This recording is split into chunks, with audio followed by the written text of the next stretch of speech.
আমি এখনো তাকে চাচ্চু ডাকি, সাকিব আঙ্কেল ডাকি। তো এটা অনেক আগের একটা রিউমার ছিল। পুরো দমে চলছে শাকিব খান এবং পূজা চেরির রোমান্স।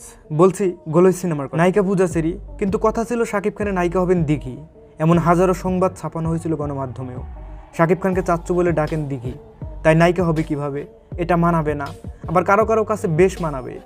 কেননা দিঘির সঙ্গী পূজা চেরি কিন্তু ঠিকই শাকিব খানের সাথে নিজেকে খাপ খাইয়ে নিয়েছেন। তাহলে কেন সম্ভব নয় দিঘির ক্ষেত্রেও?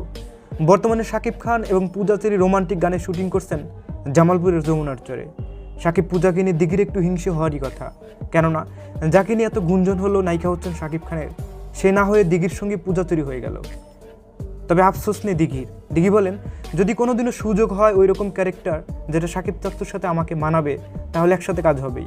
যে যাকে একবার চাচ্চু ডেকেছি তার সাথে আসলে ওই থাকে না কমার্শিয়াল ফিল্মের ওই রোমান্স কখনো যাবে না। বাট আমি এখনো তাকে চাচ্চুই ডাকি, ভাইয়া তো ডাকা যাবে না।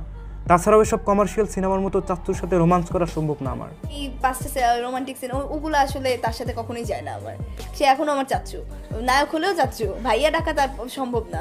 তো ভিউয়ার্স, শাকিব খানের আপকামিং কোনো সিনেমায় দিঘিকে সুযোগ দেওয়া যায় কিনা শাকিব খানের নায়িকা হিসেবে, এই বিষয়ে আপনাদের কি মতামত নিচে কমেন্ট বক্স জানাবেন।